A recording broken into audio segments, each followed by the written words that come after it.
Kita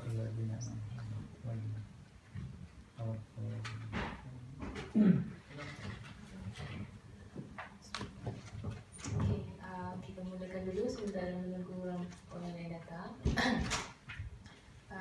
Sekali selamat datang ke saya kecantikan S. Ustazah, sedikit introduction tentang Ustazah penceramah kita hari ini. Ibu muda kepada 7 orang cahaya mata, alhamdulillah, berasal dari Terengganu, menetap di Bandar Mewah dan background Ustazah bidang bahasa dan kesusastraan Arab di Universiti Jordan. Tak salah sebut tu, bahaya tu.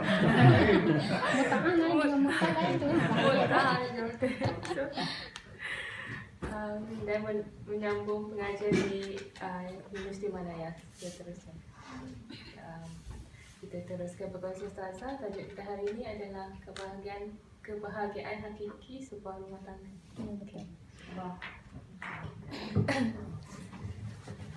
Bismillahirrahmanirrahim. Subhanaka la ilma lana illa ma 'allamtana innaka antal alimul hakim. Wala hawla wala quwwata illa billahil 'aliyyil 'azim. Alhamdulillahilladzi nahmaduhu wa nasta'inuhu wa nastaghfiruh. Wa na'udzu billahi min shururi anfusina wa min sayyiati a'malina. Man yahdihillahu fala mudilla lahu wa man yudlil fala hadiya lahu. أشهد أن لا إله إلا الله وأشهد أن محمدا عبده ورسوله. رب اشرح لي صدري ويسر لي أمري واحلل عقدة من لساني يفقهوا قولي. رب يسر ولا تعسر وتمم بالخير. أما بعد. Assalamualaikum warahmatullahi wabarakatuh. Waalaikumsalam. Pertama, terima kasih Ustazah ucapkan kepada Puan pengurusi majlis yang paling saya sayangi, suami saya sendiri, Cik Nan Azazi bin Azman, dekat belakang sana, dan kepada Tuan Haji Amir lah yang jemput saya kat sini, dan saya pun tak kenal walang pun, ni yang dia tiap-tiap kali datang Tuan Haji Amir lah yang jemput saya. Jadi alhamdulillah kepada sahabat-sahabat Haji dah kan? Belum, kalau belum tu maknanya berkat bulan Ramadan dapat juga insyaAllah.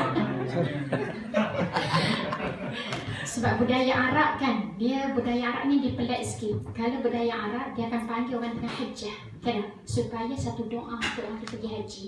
Dan dia akan panggil kepada wanita-wanita yang nur, dia akan panggil nur, supaya aku tu sentiasa memberikan cahaya. Itu pelik. Kalau kita sadari ada, maknanya tak ada makna sadari. Tapi orang Arab dia akan panggil dia nur, ya nur panggil. Ada beza cara nak. InsyaAllah saya bukanlah orang yang paling layak untuk membincangkan dengan tajuk kebahagiaan hakiki sebuah rumah tangga. Sebab kejayaan sebenar orang akan kenal apabila kita mati. Selepas mati baru tahu bahagia ke tak bahagia. Sebelum mati ni belum lagi semuanya satu perjalanan hidup. Dan apa yang saya bincang pada hari ini sebagai saksinya suami ada depan. Jadi tak boleh. Ni tak pernah ni kali pertama Ustazah bawa suami.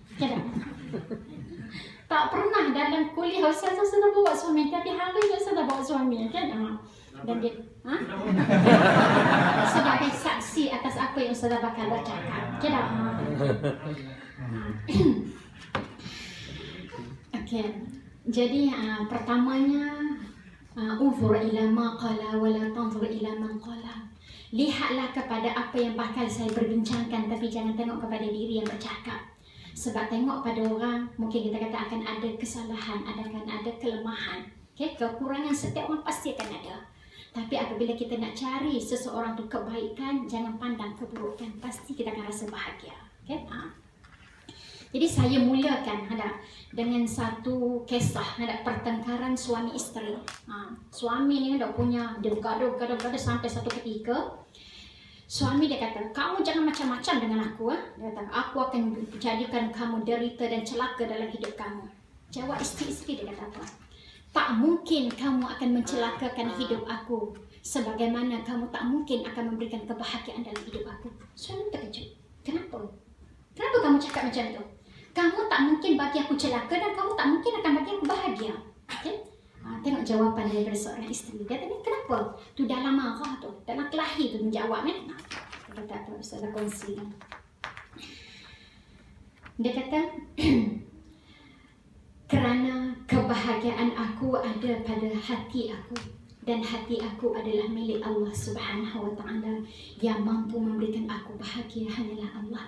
Yang mampu untuk mendatangkan derita kepada aku adalah Allah, bukan sesiapa dalam hidup ini. Tengok bagaimana pegangan seorang isteri menyatakan erti sebuah bahagia. Sebab kadang-kadang kita ukur bahagia adalah dari sudut luaran, betul kan? Ada rumah besar orang lain, ada rumah, kenapa kita tak ada rumah? Dah mula dah rasa kita takkan bahagia. Kita mula mencari erti sebuah kehidupan, sedangkan kehidupan yang hakiki adalah datangnya, kehidupan hakiki adalah apabila kita pulang balik berjumpa dengan Allah. Faman kana yarju liqa'a rabbih falyamal 'amalan salih. Barang siapa yang nak jumpa dengan Allah, faman kana yarju, yang nak sangat dalam hidup ini, apa yang kamu nak cari? Saya nak jumpa dengan pencipta saya. Okay? Orang lain hanyalah satu ujian daripada Allah. Allazi khalaqal mauta wal hayata liyabluwakum ayyukum ahsanu amala. Tak mungkin Allah kata, aku telah menciptakan kepada kamu daripada tiada kepada ada, liyabluwakum, nak uji je. Maknanya semua orang yang Allah hadiahkan ini adalah bahan ujian. Okay? Allah hantar suami. Kenapa agak-agaknya suami aku ni panas baran? Contohnya, rupa-rupanya sebab nak jatuhkan ego kita. Kita ni terlampau tinggi ego lah Allah. Cara nak didik kita macam mana? Liyabluwakum. Aku nak uji kamu supaya kamu jadi orang yang terbaik. Sebab tu setiap surah dimulakan dengan Bismillahirrahmanirrahim. Pandang Allah adalah kasih sayang. Walau nampak macam buruk sekalipun. Wa asa an takrahu syai'an fa huwa khairul lakum. Boleh jadi sesuatu tu kamu tak suka sangat. Takrahu, tak suka dia kata. Fa huwa khairul lakum, tapi dua baik buat kamu. Nampak macam tak suka kan? Contohnya dapat anak sindrom Down. Suka tak? Tak suka. Tak ada orang dalam dunia ni nak minta dengan Allah anak sindrom Down. Tak ada orang. Tetapi di sebalik sindrom Down anak itu, apa yang Allah bagi? Ya Allah, satu kesabaran seorang ibu, keteguhan hati seorang ayah. Okay? Sebab Ustazah teringat ada satu cerita pasal anak sindrom Down. Apabila dia sakit, duduk dekat hospital, dia kata, ya Allah, hendak adik tak minta dilahirkan seperti ini. Okay? Tetapi subhanallah, melalui adik, Allah telah menyatukan ahli keluarga. Mula-mula semua sibuk dengan masing-masing kerana tidak suami, ayah sibuk, jarang balik rumah. Mak pun sibuk, adik-adik yang lain pergi belajar, memang sibuk. Tapi apabila dapat adik sindrom Down, kan? Lepas tu sakit, duduk hospital.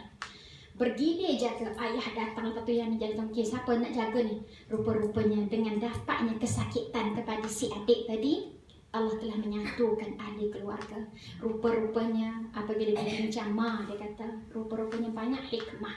Kenapa Allah datangkan benda yang kita tak suka, tapi Allah telah menjadikan kita bersatu hati. Subhanallah. Okay? Itu yang kita nak faham dalam kehidupan hidup ini. Wa asa an takrahu syai'an fa huwa khairul lakum. Boleh jadi benda yang kamu tak suka, tapi dia baik sangat buat kamu. Wa asa an tuhibbu syai'an. Boleh jadi kamu suka sesuatu tu. Saya sukalah, okay? Apa yang kita suka? Saya suka kalau suami milik saya seorang, contohnya. Tidak ada wanita dalam dunia ini suka dimajukan, betul kan? Tapi cuba tanya pada mana-mana lelaki, adakah dia hanya nak kahwin seorang? Tak ada. Fitrah lelaki Allah cipta memang nak kahwin lebih daripada seorang. Okay, memang fitrah. Okay, kita terpaksa terima. Okay, daripada depan suami saya bercakap. Okay. Okay, menunjukkan apa? Bahawa memang kita tak suka kan? Wa asa an tuhibbu syai'an. Okay dah, boleh jadi benda tu kamu suka, suami kamu tak kahwin satu lagi. Wa asa an tuhibbu syai'an fa huwa syarrul lakum. Boleh jadi benda tu buruk pada kamu. Sebab apa? Setiap dihantui dalam kepala tak dengan rasa cemburu. Pantang pergi ke mana? Tak kata dia ni hendak asyik outstation dia, tak kata perempuan lain. Sebab apa? Sebab kita ada satu sakit hati, tak suka suami kita kahwin satu lagi. Akhirnya kita jadi akan follow dia ke mana kita pergi. Akhirnya jiwa kita sakit. Kita tak mampu untuk bawa diri kita kepada Allah Subhanahu Wa Taala. Allah buat Jaminan dalam surah Al-Kahfi, faman kana yarju liqa'a rabbi. Inilah cita-cita hakiki kita. Saya hanya nak jumpa dengan Allah Subhanahu wa taala. Falyamal amal soleh. Maka kamu buatlah amal-amal baik. Sebagaimana ayat tadi, ahsan, hendak dia kata, liyabluwakum ayyukum ahsanu amala. Hanya Allah nak cek siapa buat amalan paling terbaik. Bukan nak compare berapa banyak dah amal yang kita telah buat. Dalam rumah tangga, kadang-kadang kita duduk bilang, saya pagi buat kerja ni, tengah hari, petang, awak balik-balik buat apa? Contohnya nak kira tu. Subhanallah, kita rujuk balik satu cerita daripada buku Tuan Ibrahim Tuan Man, Erti Sebuah Kehidupan Senyumlah. Siapa pernah baca? Best buku tu. Okay? Dia kata apa? Dia mengimbaskan Ibrahim ni, Tuan Ibrahim, wallahualam, ada cerita dia sendiri ataupun cerita orang lain, wallahualam, tapi cerita dalam buku tu dia kata apa? Dia tengok ayah dia sama-sama balik kerja dengan mak. Ayah balik kerja, duduk atas sofa, okay? Tengok TV, buka channel, tengok TV. Mak balik, kalau duduk kat dapur, masak, okay, dia layan adik nangis. Lepas siap masak, okay, sambil basuh kain, dia kata, okay dah. Lepas siap, dia kata, ayah mak pun panggil, okay, jom makan. Mak penat dengan apa ni, dengan peluh-peluhnya, dengan tak kisahlah, dengan baunya, dia kata, dengan bau-bauan, dengan apa. Tengah-tengah makan, dia pun makan. Kejut, masanya si anak ni kata, Ibrahim kata, masanya. Dia dah, ayah rasa masin tak? Okay? Ayah pun diam. Okay dah, ayah rasa sedap je. Okay dah. Lepas tu sudah siap, habis makan, dia pergi tanya balik ayah, betul ke ayah rasa masakan tadi sedap? Saya tak nak masuk, masin sangat. Dia kata, yang paling penting adalah pengorbanan mak kamu sanggup untuk masak. Okay? Yang paling penting dalam hati ayah adalah jaga ibu kamu jangan sampai dia tergurus hati. Okay? Apabila mak kamu bahagia dalam rumah, satu keluarga kita bahagia. Tapi kalau mak kamu derita, satu rumah kita derita. Okay? Dan pengkaji daripada California, dia kata apa? Kalau nak rumah tangga bahagia, bahagiakanlah isteri. Sebab isteri ni dia akan berjuang, dia akan berkorban tanpa batasan. Okay? Kalau dia dah sayang kat suami dia rela buat apa saja. Biar saya susah tak apa, asal keluarga saya bahagia. Untuk anak, memang fitrah Allah bagi, memang seorang ibu memang sayang kepada anak. Jadi macam mana clue dia? Sebab tu dalam Islam dipanggil isteri itu adalah Rabbatul Bait, Tuhan rumah. Rabbah, Tuhan. Okay tak? Rabb al-Bait. Kita panggil hari ni suri rumah, okay? Dia panggil suri, okay? Rabbatul Bait. Bermakna kamu jaga Tuhan ini, okay tak? Bukan maknanya kita memang kata Tuhan, maknanya kita membesarkan. Kita jaga hati isteri, tak? Kalau dia sudah gembira, insya Allah satu rumah memang semua akan gembira. Itu pepatah Melayu kata, betul tak? Tangan menghayung buayan ini mampu menggoncangkan dunia, okay? Tangan wanita itu sebenarnya.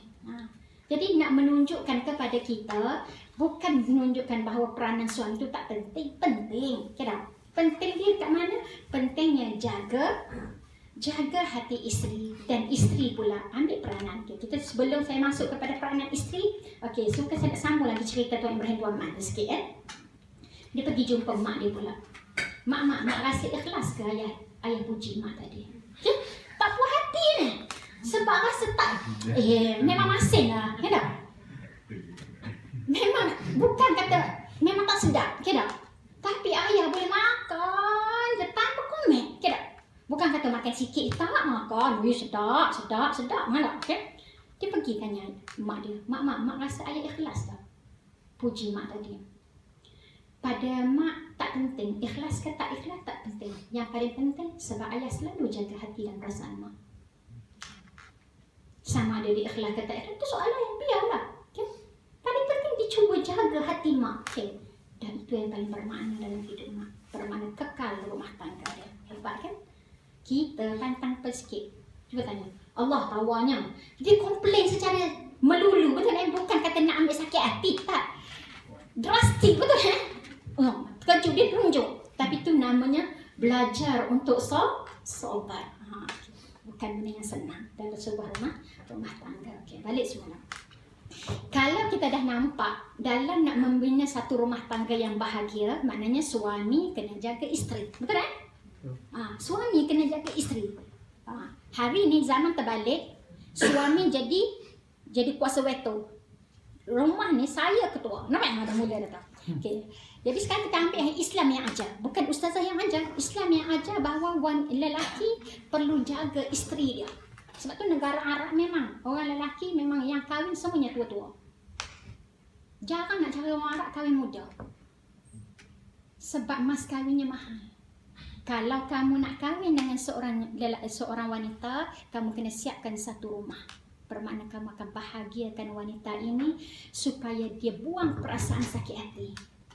Cara nak didik isteri supaya buang sakit-sakit hati dalam jiwa. Kok tengok orang rumah, kita tak ada rumah lagi, ada orang lain semua dah beli rumah, dah boleh start, kan? Jadi dia akan ada satu perasaan dalam jiwa tu, jiwa yang tak tenang, okay?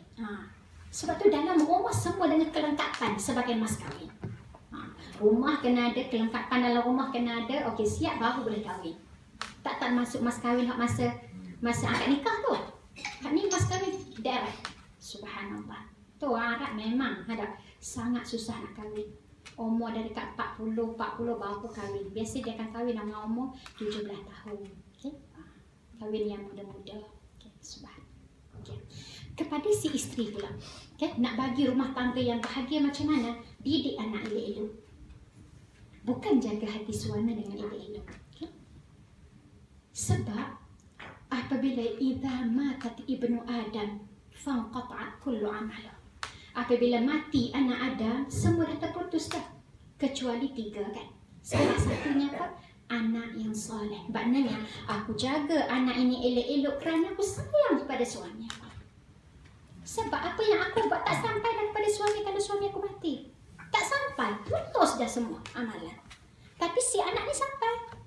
Si anak, jadi aku akan didik anak ni dengan cara terbaik, ya Allah, sampailah dia sampai seluruh amalannya sampai kepada si ayah dia. Okay. Itu kaedah. Okay. Jadi sekarang kalau betul kita sayang kepada suami kita, didik anak baik-baik, elok-elok. Dan pendidikan yang paling terbaik adalah pendidikan Al-Quran. Okay. Paling terbaik. Sebab ada satu hadis Nabi SAW, saya tengok kat sini ya. Allahumma salli ala sayyidina Muhammad. Kena cara apa pula tu?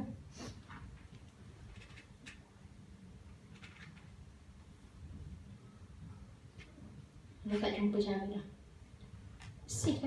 Tak. Okey, tapi cerita dia macam ni dalam satu hadis tu. Hadis tu dia kata macam ni, akan datang pada hari kiamat kelak. Ada yang bertanya kepada kamu kenal tak aku? Siapa kamu? Jawab, akulah yang kamu suka dulu, yang selalu kamu duduk dengan aku siang dan malam. Kata kamu ni Quran kot? Jawapannya dah, okay? Dia kata akulah Al-Quran. Dia pun heret karena tonton orang ni pergi jumpa dengan Allah. Allah pun bagi satu kerajaan, lalu Allah pun memakaikan mahkota untuk kedua ibu bapanya. Okay? Lalu apabila dipakaikan mahkota kepada kedua ibu bapa kata, kenapa aku dipakaikan dengan mahkota ini sedangkan amalan aku tak ada? Aku bukannya pandai sangat pun. Aku bukannya orang yang hebat. Tak layak untuk pakai mahkota. Dia kata ini adalah hasil daripada anak kamu yang sentiasa berpegang dengan Al-Quran. Okay? Jadi kalau kita sayang kepada anak kita, sayang kepada satu keluarga rumah tangga, apa perlu kita buat? Didik anak yang terbaik untuk si isteri. Okay? Si isteri didik anak. Si suami sayang keluarga, jaga hati isteri. Simple je kan? Jadi kedua-dua suami dan isteri perlu jaga adalah ibu bapa. Ibu bapa tu yang paling penting ada. Sebab redha kita ada pada redha ibu bapa. Di sini ada satu doa untuk semua ibu bapa baca doa ini sebelum tidur. Biasa sebelum tidur baca doa tu. Ustazah pun baru dapat mana tu Ustazah nak kongsi. Dan Ustazah belum lagi beramal ni. Okay, belum beramal sebab baru dapat hari ni. Nak buat kuliah pada hari ni, cari bahan dah. Dapatlah satu doa yang Ustazah sendiri merasa teruja untuk beramal dengan doa ini. Okay? Iaitu kita tengok doa dia.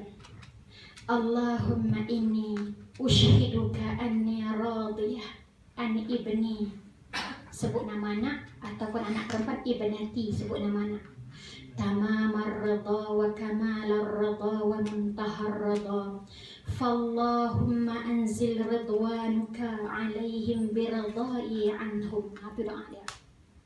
Mesti tak dapat kan? Melayu tu dah, Melayu. Nanti Ustazah postkan ni kepada Amir, boleh dibantu kepada yang lain. Sebab nombor lain Ustazah tak ada. Okay tak? Tuan Haji Amir. Tuan Haji Amir. Dia kata tak? Allahumma inni. YB. InsyaAllah ada.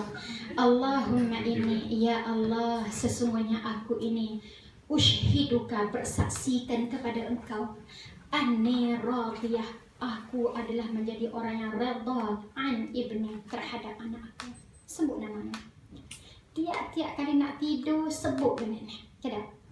Allahumma inni ushiduka radiyah, aku bersaksi aku telah redha an terhadap siapa, sebut nama anak. Okey.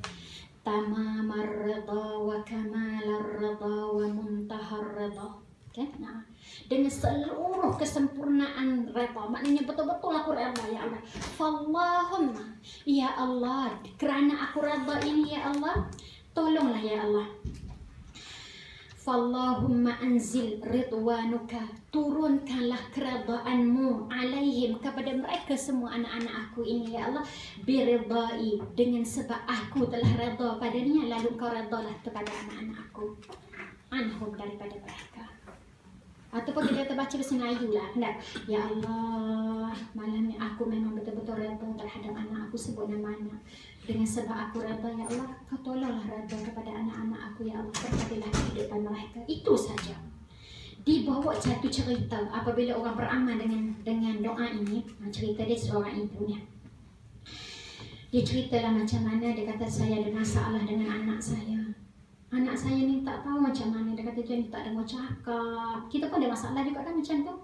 Cakap pun tak dengar, kan nak suruh solat kena paksa solat. Mau solat, kalau tak suruh tak solat kan. Sampai dia besar, dia umur 21 tahun. Okay? Maknanya daripada kecil, maknanya si orang mak dia kata ya Allah, jaga budak ni daripada kecil bermasalah sampai ke besar. Macam tu lah lebih kurang. Maknanya mak tu redha tak? Tak redha lah tu kalau boleh sebut macam tu. Dahlah kecilnya banyak masalah, penyakitnya lagi dah besar jadi masalah macam ni pula. Macam tu. Jadi mak dia kata memang itulah kan. Hati dia, ya Allah, naklah nak aku jadi macam ni, naklah nak aku jadi macam ni. Doa memang doa selalu. Tiap-tiap kali doa, ya Allah berikanlah dia hidayah ya Allah. Mak ni bukan orang jenis orang jahil pergi kuliah, nampak kuliah mana tak pergi semua kuliah, ambil air penawar bagi dekat anak, semua dia buat. Tapi lalah apabila dia dapat ilmu baca doa ni, dia kata cubalah, dia kata manalah tahu, akhirnya dia beramal. Masuk minggu kedua, okey. Masuk minggu kedua, anak dia sapa, mak, lembutnya suara anak aku, tegur aku tak pernah. Biasa kalau kita tanya ada apa, sibuk je jawab, sikit-sikit solat, sikit-sikit solat. Maknanya suara kasar tapi tiba-tiba suara dia bagus kadang. Pergi buka pintu, ya ada apa mak? Ya Allah, sejuknya hati ibu. Dia terus beramal dengan doa ini. Sampai masuk minggu ketiga, dia tengok anak dia solat sendiri tanpa dia suruh. Masuk waktu solat. Ada perubahan ni nampak. Dia kata, dia tak perasan lagi. Masuk minggu keempat, masa dia call anak dia rindu sangat. Dia kata, tak sabar nak tunggu anak dia balik. Call anak dia kata apa? Ada apa mak? Saya baru selesai berwuduk, saya nak solat ni di masjid. Ya Allah. Seronoknya tengok sebuah keluarga yang bahagia. Ujian di perangkat awal sebab Allah nak bagi orang ni pahala kepada orang yang sebarkan ilmu tadi. Nampak tak? Simple je. Sebab nak baginya pahala berkekalan. Jadi dengan keberkatan itu Allah bagi orang yang berkat. Tapi Ustazah, kamu mula dia macam tak redha lah. Dia tak redha, tapi apabila dia baca dan dia cuba redha. Dia cuba redha lah. Sebab kita tak mungkin kita lafaz kepada Allah, kita kata aku bersaksi. Tak mungkin kita tipu Allah kan. So tu namanya ushiduka, kita sebut Allahumma inni ushiduka, ya Allah aku bersaksi. Maknanya aku berikrar pada hari ini aku redha anak aku. Macam tu. Jadi tak mungkin kita sebut kat mulut saja kan. Kita mesti sebut daripada hati kita, ya Allah. Aku memang redha anak aku ya Allah. Aku tak sanggup tengok anak aku macam ni. Okay? Akhirnya Dia balik, dia bertanya anak dia, sejak bila kamu berubah? Dia kata, entahlah mak, dia kata. Suatu ketika dalam 4 minggu yang lepas, lebih kurang macam tu lah dia kata, saya lalu ikut masjid, tiba-tiba hati saya terpandang masjid, hati saya rasa macam sayu, rasa macam masjid tu panggil saya pergi, saya duduk dalam masjid, saya tenang sangat. Okay? Tengok cara Allah nak balas, nak bagi mudah pada Allah kan. Jangan kita ukur kudrat kita, okay?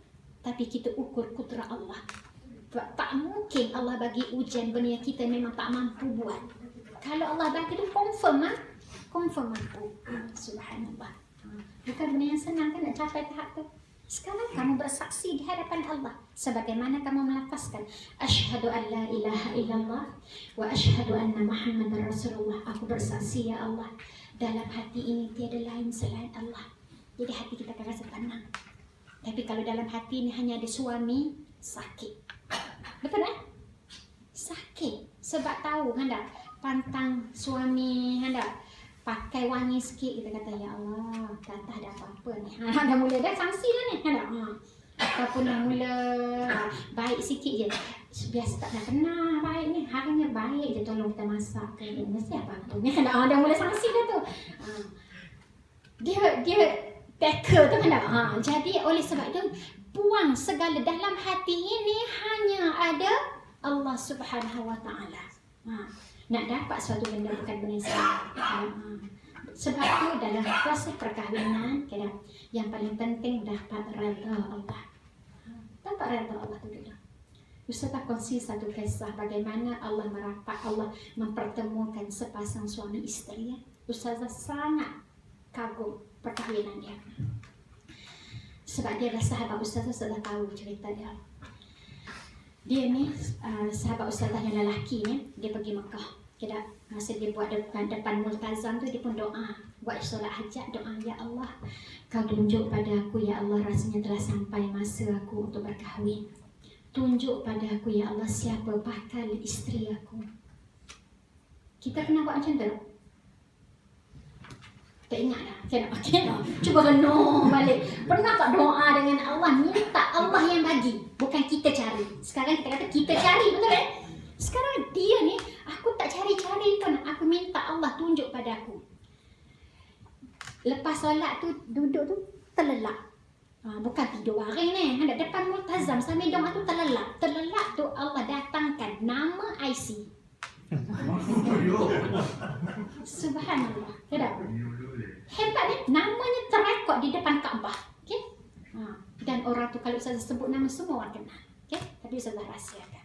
Okay? Semua orang kenal orang tu. Okay. Lepas tu, yang hebatnya lagi, bukan nama isteri sahaja terekod depan Kaabah. Apabila balik, dia pun pinang si isteri tadi, si wanita tadi bagi tahu pada mak. Sebelum bagi tahu mak, dia buat istikharah dulu. Itulah suami dia. Okey, tak apa. Bagi tahu mak dengan ayah tak redha. Okey. Jadi dalam kemeluk ni, akhirnya ayah dia buat keputusan, kalau betul lah dia suami kamu tunggu dulu, ayah nak pergi depan Kaabah. Ayah dia pergi depan Kaabah, pergi buat umrah semata-mata nak tanya Allah, nak dapat petunjuk siapa bakal suami anak aku. Depan balik sahaja dia kata, panggil orang tu, kahwin. Memang betul, maknanya kedua-dua nama ini terekod depan Kaabah. Okay? Subhanallah. Indah kan? Maknanya kamu kahwin orang yang Allah hantar untuk kamu. Bukan kamu cari-cari, bukan orang yang kamu pilih. Sebab tu kita akan rasa sangat bahagia. Di sini Ustazah juga berkongsi, ini adalah suami Ustazah sendiri, bahawa ini adalah hadiah termahal yang Allah bagi kepada Ustazah. Okay? Apabila usia Ustazah 18 tahun, Ustazah habis belajar, ambil Thanawi, ambil syahadat, habis saja kuasa, Ustazah pun buat solat hajat. Ya Allah, kau tunjuk pada aku siapa suami aku, ya Allah. Aku tak nak cari-cari, aku tak nak susah-susah hati. Aku nak belajar, aku nak hidup dia macam biasa. Allah pun datangkan dalam mimpi itu, inilah dia orang dia. Okay? Datang pada Ustazah, Lepas tu kali pertama Ustazah jumpa dia, Saya kata subhanallah, orang inilah yang masa aku umur 18 tahun datang. Okay? Terima kasih Allah, pasti ada sesuatu yang kau nak bagi supaya rumah tangga ini adalah rumah tangga yang bahagia untuk menuju kepada jalan Allah Subhanahu wa taala. Oleh sebab itu, saling bantu, saling memahami di antara satu sama lain adalah kunci dia. Tapi perjuangan hidup ni bukannya senang. Nampak kan? Jangan kita rasa oh tak apa, senang je ada sebab Allah yang bagi. Betul kan? Tapi hidup ini sangat sukar, bukan dengan senang sebab nak capai redha Allah. Macam sahabat Ustazah tadi, nama dia macam nak dapat redha Allah, nama tak terekod dalam depan Kaabah, tapi ujiannya sampai mak tak mengaku anak. Subhanallah. Okay? Berat ujian tu, tidak? Tapi benda yang paling Ustazah rasa bangga pada hari ini, tidak? Apabila dengar daripada mulut suaminya sendiri, ini dia bahkan ahli syurga sudah. Jaminan daripada seorang suami kata dekat isteri dia, kedap, insya-Allah memang segala ciri yang ada pada dia dan dia memang redha kepada isteri dia. Insya-Allah ni calon ahli syurga. Subhanallah. Okay? Indah kan? Sebab tu apabila kita nak jadi calon ahli syurga bukan benda yang senang. Kalau wanita ni nak tahu siapa dia ahli syurga, dia ni calon syurga atau tidak, senang je. Kunci dia ada daripada suami. Suami boleh bagi jawapan. Tapi kalau suami jawab, awak nak masuk syurga, alah. Kalau dia perleki hidup dalam dunia ni, maknanya belum jamin kata. So tu bukan benda yang senang kan? Dan seorang suami pula nak cakap tu bukan kata, yelah nak ambil hati. Tak. Dia pasti memang berat nak sebut. Ini dia ya Allah. Jadi oleh sebab itu suami sentiasa kena bagi redha. Okay? Bagi redha sebab isteri ini adalah bahan ujian Allah yang paling hebat. Hadiah daripada Allah buat aku dalam dunia ini. Jadi jaga isteri itu dengan baik-baik. Walau apa pun dia buat salah, okay? Tetapi bukan datang daripada dia sendiri semata-mata. Semua biiznillah. Betul tak? Semua dengan izin Allah. Kalau Allah tak izin, tak jadi pun. Satu apabila datang satu musibah, cubalah baca doa ini. Allahumma inni la ya'ti bil hasanat illa anta wa la yadfa'u sayyi'at illa anta wa la hawla wa la quwwata illa bik. Okay? Doa tu apa? Bagi kita tenang. La ya'ti bil hasanat, tidak mungkin datang satu kebaikan. Mungkin hari ni saya bahagia sangat tengok isteri saya. Kira tak mungkin Allah datangkan kebahagiaan hari ini, suami isteri saya baik hari ini. Kecuali dengan izin Allah. La ya'ti bil hasanat illa anta, kecuali Allah yang izin. Wala yadfa'u sayyi'at, tak mungkin Allah tolak. Ya Allah tolak keburukan kecuali Allah. La haula wala quwwata illa billah. Dan tiada daya upaya dan tiada kekuatan, hanyalah kekuatan Allah Subhanahu wa taala.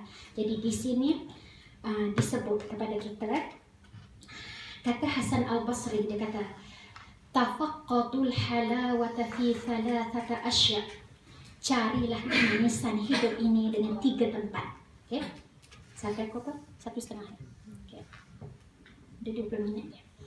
Okey, tafaqqadul halawah, carilah kemanisan hidup ini dalam 3 tempat. Kalau kamu tak jumpa ni, maknanya kamu belum lagi dapat kebahagiaan. Okey, tu Hasan Al-Basri kata. Pertama, fi solat. Dalam solat tu rasa berat ke rasa ringan? Rasa tenang ke rasa resah? Nak solat ni, alah kena cepat ni sebab apa? Ada appointment. Resahlah. Dalam solat ada ketenangan tak? Kalau dalam solat ada ketenangan, mana orang dalam pahala waktu iman. Yang kedua, wa fi dzikri, kamu sebut Allah. Dalam mengingati Allah akan mengalir air mata. Ya Allah. Bukan payah sangat nak sebut, kadang-kadang sebut kalimah Allah je kan. Ya Allah, ya Allah, ya Allah. Tapi hati dia penuh dengan perasaan sebut apa-apa pada depan Allah. Penuh lelehan air mata. Kalau kamu dapat kemanisan dalam zikir, sebab tu kamu akan ulang tiap-tiap saat. Bawa kereta, zikir. Duduk mana-mana pun zikir, tak pernah berhenti. Sebab tu indahnya.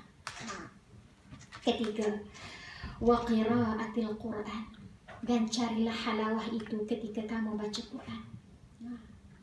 Sebab tu nak baca Quran, kami dua orang ni pergi belajar, malam tadi belajar dengan Syekh Abdul Rahman, daripada keturunan Rasulullah sallallahu alaihi wasallam, daripada Yaman. Okey. Terbelit lidah ni nak baca Quran, tapi apa dia pesan? Sebelum kamu datang kelas, kamu baca dulu makna kat rumah. Tengok Kita pernah tak tok guru mengaji kita ajar macam tu? Pernah tak jumpa dalam hidup ini kita nak pergi belajar mengaji? Tak? Tapi tok guru kita pesan sebelum kamu datang kamu baca dulu makna siap-siapnya. Kira dah berapa muka surat, dah tahu dah. Sekali datang berapa muka surat, baca dulu makna siap-siap. Supaya kamu datang, kamu baca, kamu faham apa yang kamu baca penuh daripada perasaan. Okay? Subhanallah, kan? Baca dulu sampai sibuk. Dia tu bukannya pandai cakap Melayu, nampak kan? Ni cuba baca dia tu suami, baca kan. Sebab nanti kalau saya terangkan aku tak faham. Kerana bahasa Arab, nampak kan? Jadi baca ni, cerita. Tengok bagaimana rahmatnya Allah, dia kata sebab dalam surah Al-Baqarah tu, rahmatnya Allah, tengok rahmat Allah. Kalau kita umat Islam nak minta ampun dengan Allah, sebut istighfar je, astaghfirullahalazim, ampunkan dosa kami, Allah ampun. Ni baiknya umat Islam. Tapi orang Bani Yahudi dulu, orang Israel dulu, dia kata apa? Kalau kamu tanda taubat, kamu bunuh diri kamu sendiri. Nampak? Beratnya zaman dulu cara taubat. Taubat kena bunuh diri sendiri. Okay. Tapi untuk kita, tengok rahmatkan Allah. Sayang tak Allah pada kita? Sayang. Jadi indah. Sebab tu dia kata baca dulu makna. Baru boleh. Ni kita nak betul makhraj je kan? Lari. Makna sampai bila-bila pun tak belajar. Sampai dah tua, sampai dah tak tahu. Okey. Jadi 3 benda ni dia kata macam mana cara nak dapat ketenangan, nak dapat kemanisan, cuba cari dalam 3 benda. Pertama, solat. Kedua, zikir. Ketiga, qiraatul Quran, baca Quran. Sekarang adakah ini cara kita nak dapat kemanisan? Kita tanya. Biasanya kita akan baca Quran bila ada masalah. Betul tak? Ada masalah kita baca Quran, kita rasa tenang. Okey. Masa kita ingat orang mati, buat tahlil, kan? Sebut zikir, kita tenang. Okay. Apabila ada masalah berat sangat buat solat, kita menangis masa solat, kan? Tapi solat tahajud tak boleh menangis. Kenapa solat hajat boleh menangis? Pelik tak? Solat tahajud baca je nak solat dah. Lepas tu solat hajat. Solat hajat tu boleh masa minta doa tu menangis. Solat tahajud tak boleh nak menangis. Kenapa? Hati keras menunjukkan bahawa kamu hanya cinta diri kamu sendiri, tapi bukan kamu cinta Allah. Yang paling Allah suka, fatahajjat bihi nafilatan lak asa rabbuka an maqaman mahmudah, masbuk dalam surah Al-Isra. Bangunlah tahajud pada waktu malam, Allah kata fatahajjat bihi nafilah, sebagai amalan-amalan sunat. Asa rabbuka an maqaman mahmudah, moga-moga Allah bangkitkan kamu di tempat yang terpuji. Maknanya bukan buat salat tahajud ni sebab untuk kita, tak. Tapi kita nak duduk dengan Allah di tempat yang paling terpuji. Sebab kita awal-awal perbincangan kita perbincangan awal tadi, apa dia? Kebahagiaan hakiki kita, rumah tangga hanyalah medan sahaja, tapi kebahagiaan kita adalah apabila kita jumpa dengan Allah. Mana tiket dia? Tiket dia ada pada tahajud. Okey? Dia bertahajud. Kita apabila solat tahajud kita baca apa? Surah Fatihah. Kuliah je kan? Ada. Tapi dalam Quran ada satu ayat untuk dibaca dalam solat tahajud. Dalam surah Al-Isra ayat 80 sampai 83 kot tafsir saya. Kita tengok ayat 80.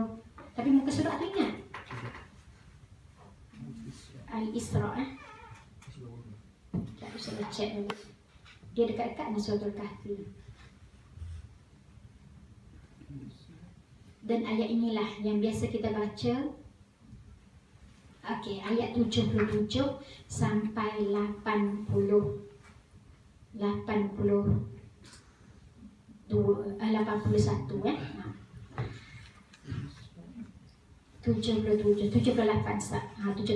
Aqimis salata liduluki syamsi idza ghasaqal lail wa qur'anal fajr inna qur'anal fajri kana mashhuda. Okey.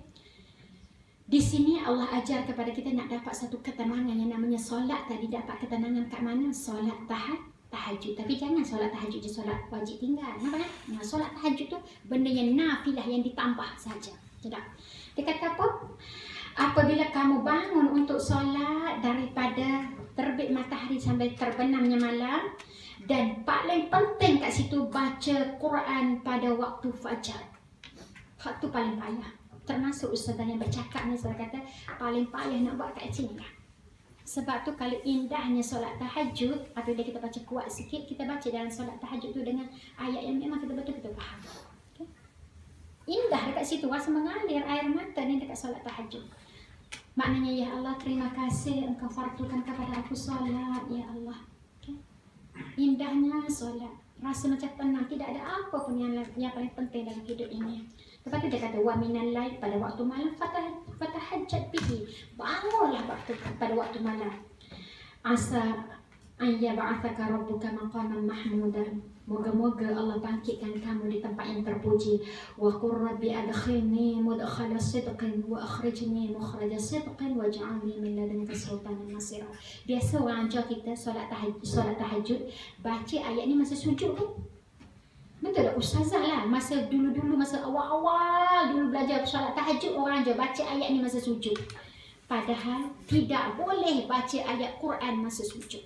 Okay? Tapi kita dah terbiasa. Rabbi adkhilni mudkhala sidqin wa akhrijni mukhraja sidqin, baca masa sujud. Sebenarnya tak ada. Baca masa qiyam tadi. Itu ayat Quran. Tak boleh baca Quran masa sujud. Tak boleh. Haram baca Quran masa sujud. Nah, Kalau kita baca doa tak apa. yang daripada contohnya la ilaha illa anta subhanaka inni kuntu minadh dhalimin, itu doa tak apa. walaupun Dia hanya bukan satu ayat lengkap. Dia bukan ayat lengkap tiba-tiba keluar ayat macam tu dari Quran. Dia ada ayat yang sebelum daripada tu. Jadi kita iktikad masa kita baca tu adalah doa tak apa. Tapi jangan baca ayat Quran. Tak boleh baca Quran masa sujud. Nak tunjuk apa? Masa kita sujud serendah-rendah tempat, nampak kan? Dan sedangkan Quran itu mulia. Quran tu mulia sangat. Sebab tu baca Quran bukan masa kita sujud. Bukan masa sujud. Kita tengok bagaimana nak tunjuk rendah hati kita pada masa kita sujud. Sujud tilawah, kita baca apa? Sujud sejadah, kita baca apa? Sebenarnya ada lagi ayat sebelum daripada sajadah wajhiyya lillazi. Apa dia? Sebelum daripada sajadah wajhiyya lillazi tu ada lagi ayat sebelum tu. Allahumma laka sajadtu walaka amantu walaka aslamtu. Baru baca sajadah wajhiyya lillazi. Ustaz ambil daripada mana? Iman An-Nawawi aja. Macam inilah kaedah baca, menunjukkan penyerahan diri. Ya Allah, untukmu. Allahumma laka sajadtu. Ya Allah, untukmu lah aku sujud. Nah, tu baca dia. Okay? Walaka amantu. Untuk engkau lah aku beriman. Walaka aslamtu. Untuk engkau lah aku menyerah diri. Mau sebut sajadah wajhiyya lillazi. Aku sujud ini pada wajahku ini kepada tempat ini. Okay? Dengan seluruh kekuatan. Tapi jarang kita buat kan? Hak baca sajadah wajhiyya lillazi tu pun baca laju-laju sebab lama kan? Betul tak? Cuba baca kuat-kuat nak dengar sikit. Mesti orang sini hebat-hebat dah ni. Sebab dia cari gali kan tak? Jadi cari gali ilmu pun sama juga ni kan? Okey, cuba baca sikit. Sajadah wajhiyya lillazi. Sajadah wajhiyya lillazi khalaqahu wa sawwarahu wa shaqqa sam'ahu wa basarahu bihawlihi wa quwwatihi wa tabarakallahu ahsanul khaliqin. Okey, bagusnya ada. Okey, jadi cuba baca yang Ustaz dah sambung kat depan. Mesti intelek. Allahumma laka Allahumma laka sajadtu. Betul ya? Nak tengok tulisan. Oh, boleh?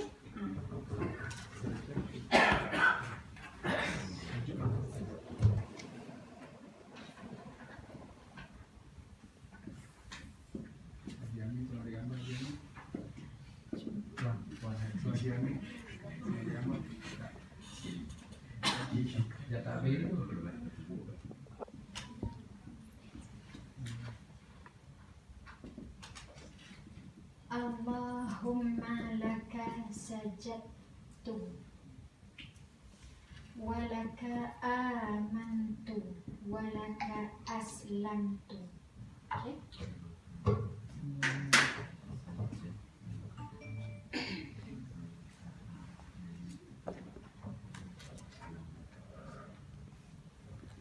Okey, sekarang last kali kita nak bagaimana kunci sebuah kebahagiaan yang hakiki. Okey, dia ada 5 syarat.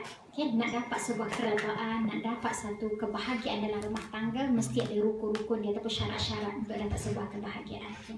Di sini kita ringkaskan sebab masih tak sempat. Okey, jadi kita ulas sikit je.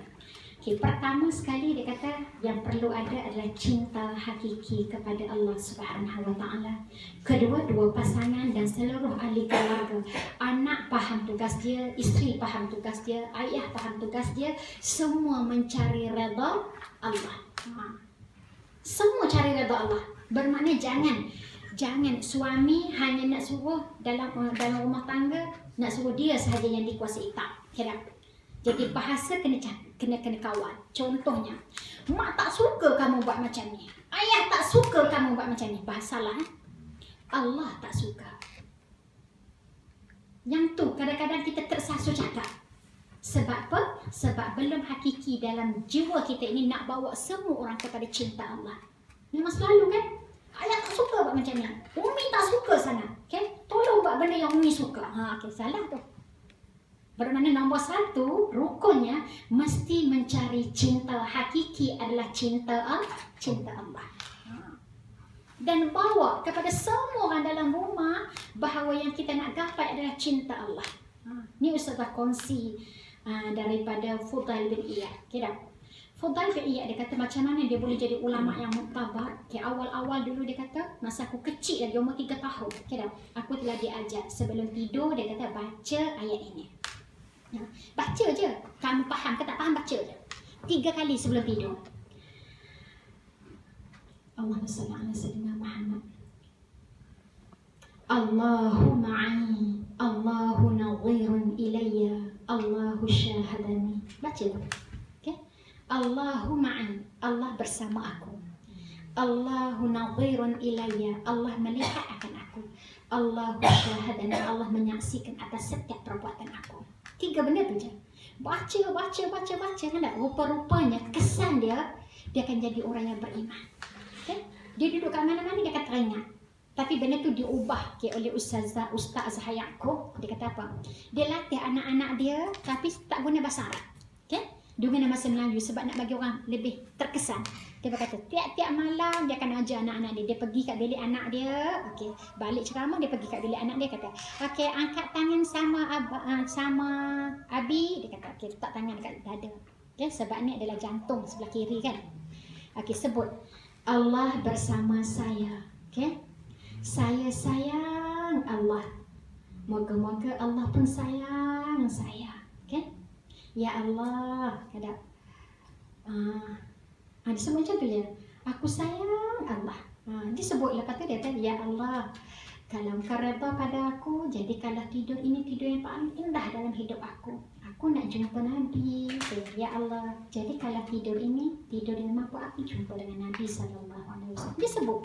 Tiap-tiap kali dia ajar anak dia macam ni. Hendak? Nak tidur je sebut macam ni. Nak tidur je mesti. Sampailah anak dia masuk asrama. Apabila anak dia masuk asrama, kali malam pertama anak dia menangis. Selama ni baca lawak-lawak je, ayah, ya kan? Lawaknya, ada ke? Macam main-main pula ada. Okey, sama-sama buat sama Abi, ikut cakap Abi, ke tak? Tapi rupa-rupanya terkesan dalam hati anak. Malam tu dia pun buat seorang-seorang menangis. Ya Allah, Allah ada dengan aku. Okay? Aku sayang Allah. Okay? Selama ni buat dengan ayah tak terasa, tapi buat seorang tu menangis. Dia tu telefon Abi. Dia kata, selama ni Abi pimpin kami, tapi hari ni hendak Solehah kena buat sendiri Abi. Dia kata, baru nampak rupa-rupanya kekuatan tu ada. Akhirnya setiap kali nak buat sesuatu dia kata, tak boleh, Allah ada. Kekuatan dalam jiwa. Sebab tu kena sebut Allah bersama saya, Allah tu ada. Okay? Jadi tanam dalam jiwa kita. Jangan tanam anak apa yang kita tak suka, apa yang kita suka. Okay? Apa yang tanam. Kedua, tanam untuk kecintaan kepada Rasulullah Sallallahu Alaihi Wasallam. Okay?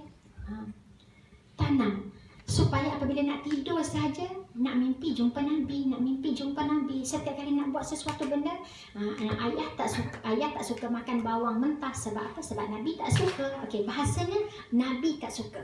Okey? Ayah nak buat macam ni sebab apa? Sebab Nabi suka. Bahasa Nabi tu. Jadi kita sedang mengajar ahli keluarga semua mencontohi kepada sikap Rasulullah SAW. Itu yang kedua. Yang ketiga, belajar untuk tazkiyatun nafs, iaitu angkatlah seluruh perjalanan hidup, apapun yang berlaku dalam rumah tangga tu, proses Allah bersihkan jiwa. Sebut je, hendak.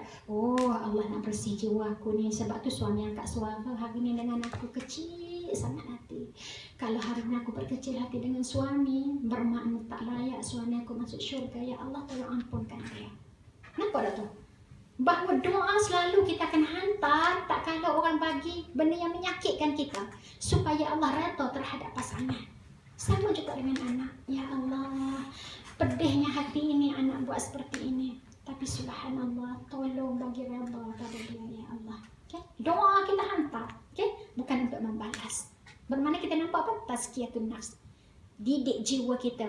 Oh, ni aku salah ni. Oh, tadi aku salah dengan ayah. Lalu Allah hantar aku yang salahnya, Allah bagi anak yang buat salah dengan kita. Sebab makan hantar balik. Nah, sebab tu ada satu cerita lah. Ustaz dah ambil daripada cerita daripada kuliah-kuliah Ustaz. Dia kata apa?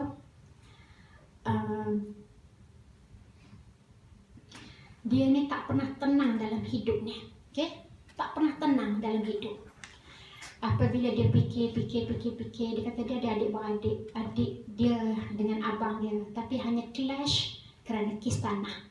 Jadi sejak daripada tu terpisahlah. Kawan-kawan aku tak apalah. Maknanya kalau orang tanya lah, benda lama dah. Macam tu je lah maknanya. Sama ada simpan ke tak simpan, diri sendiri pun tak tahu. Cuma alam-alam dah sebutlah benda-benda lama tu. Macam tu, bermakna masih lagi simpan. Sampailah suatu ketika dia kata, ya Allah, tak adakah aku nak mati dalam keadaan aku masih menyimpan dosa orang terhadap aku, iaitu dosa abang dia sendiri. Lalu dia kata, ya Allah, dia pun pecut pada hari itu sebab dia nak memburu syurga dengan memaafkan semua kesalahan orang. Lalu dia pergi cari abang dia minta ampun.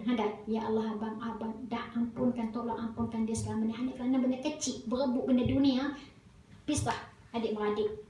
Dia kata tak pernah dia rasa lapang-lapangnya dalam hidup ini. Jadi apa konklusi ceritanya? Belajar memaafkan semua orang sebelum kita tidur. Okay? Maafkan, tak kira siapa pun. Okay? Sebab satu orang yang kita sakit hati ataupun kita rasa kecil hati je dengan dia, kita tak akan tenang sampai bila-bila. Jadi belajar memaafkan. Itu yang ketiga. Yang keempat, belajar untuk redha. Okay? Redha maknanya terima semua yang Allah bagi, namanya baiklah. Okay? Redha, ya Allah, aku terima, ya Allah, aku redha, ya Allah, kau bagi ujian macam ni kat aku. Aku redha, ya Allah. Redha bukan semata-mata dengan cakap redha, betul kan? Tapi kita tunjuk bahawa kita semua suka. Suka tu namanya redha. Sama ada Allah bagi buruk pun kita suka, Allah bagi baik pun kita suka. Alhamdulillah, tak apa. Sebut je selalu tak apa. Jadi itu clue yang keempat untuk mendapatkan kebahagiaan rumah tangga. Apa dia? Redha. Dan yang kelima, ikhlas. Okay? Ikhlaskan hati. Okay? Sebab tu apabila kita sebut, kita tutup dengan ikhlas, kita balik kepada surah Al-Ikhlas. Apa dia? Qul huwallahu ahad. Katakanlah Allah itu huwallahu ahad. Hanya dia satu-satunya. Maknanya dalam hati kita ada siapa? Allah. Maknanya kita tak simpan pun suami ke dalam hati, anak ke, kecil hati ke. Ya Allah, dia bahan ujian yang dalam hati aku hanya ada Allah. Aku ikhlas, ya Allah. Terima semua habuan daripada Engkau, ya Allah. Allahus Samad. Dalam hidup ini, aku bergantung hanya pada Allah. Bukan aku bergantung pada suami dan bukan aku bergantung dengan anak. Jadi tak boleh, bang, jangan bang, kalau abang kahwin satu lagi macam mana saya. Tak ada. Okay, tak? Ataupun kita kata kat anak, belajarlah rajin-rajin. Nanti belajar, dah dapat kerja, senang, mak akan datang. Tak ada. Sebab kita bukan bergantung dengan suami dan kita bukan bergantung dengan anak. Okay. Allahus samad lam yalid wa lam yulad wa lam yakul lahu kufuwan ahad.